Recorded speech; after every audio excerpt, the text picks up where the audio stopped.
क्योंकि भारत एक धर्मनिरपेक्ष राष्ट्र है। मोदी जी खत्म कर रहा हूँ, खत्म करिए तो आवाज का हाल देख लो आप क्या करिए, कंप्लीट करिए प्लीज। भारत एक धर्मनिरपेक्ष राष्ट्र है, लेकिन मैं ऐसा समझता हूँ जिनकी सरकार है उन्हीं की बात होगी।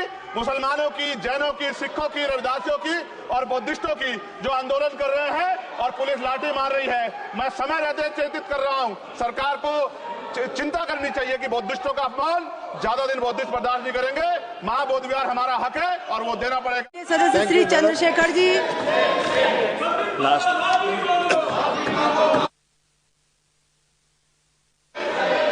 धन्यवाद सभापति जी। मणिपुर देश का अभिन्न अंग है, वहां महिलाओं एवं बच्चों की सुरक्षा सुनिश्चित की जाए। यह केवल एक राज्य का नहीं बल्कि यह मुद्दा देश की अस्मिता और गरिमा से जुड़ा हुआ है। अतः वहां शांति व्यवस्था बहाल कर महिलाओं एवं बच्चों को सुरक्षित माहौल प्रदान किया जाए। मणिपुर की घटना की वजह से अंतर्राष्ट्रीय स्तर पर देश की छवि खराब हुई है। मुझे ऐसा लगता है ये तभी होता है जब सरकार को कुर्सी से ज्यादा प्यार होता है और जनता के हित से कम प्यार होता है। न्यूनतम समर्थन मूल्य किसानों को मिले, बिजली के बिल माफ हो, किसानों का कर्ज माफ हो।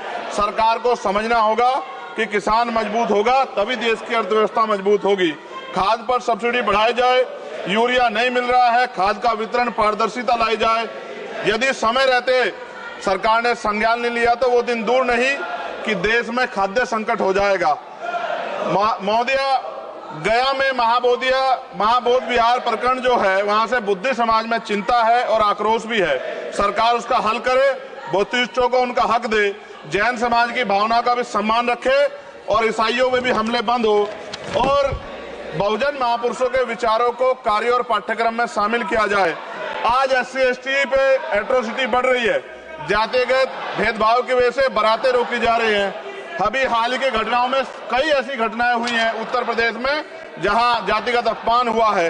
नगीना लोकसभा क्षेत्र में किसानों की मुख्य आय का साधन गन्ना उत्पादन है, लेकिन न गन्ने का मूल्य में वृद्धि हुई है और न ही मिल द्वारा समय पे भुगतान किया जा रहा है। गन्ना किसान मजबूत होगा तभी ग्रामीण अर्थव्यवस्था मजबूत होगी।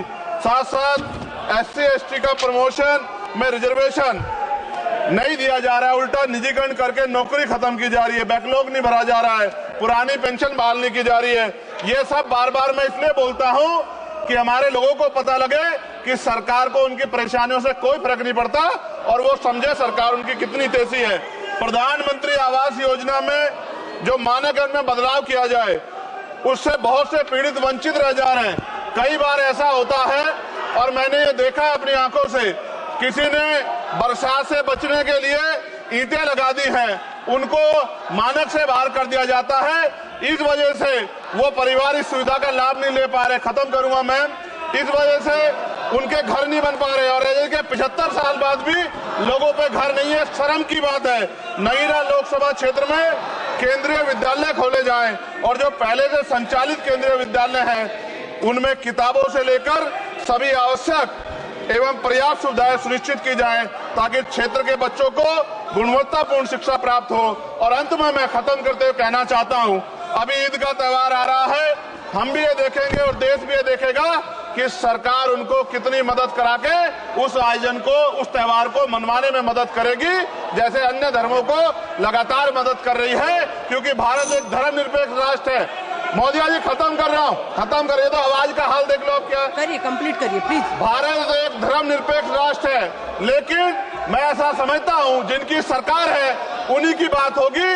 मुसलमानों की, जैनों की, सिखों की, रविदासियों की और बौद्धिस्टों की जो आंदोलन कर रहे हैं और पुलिस लाठी मार रही है, मैं समय रहते चेतित कर रहा हूँ। सरकार को चिंता करनी चाहिए कि बौद्धिस्टों का अपमान ज्यादा दिन बौद्धिस्ट बर्दाश्त नहीं करेंगे। महाबोध विहार हमारा हक है और वो देना पड़ेगा। आपका बहुत बहुत धन्यवाद। जय भीम, जय भारत।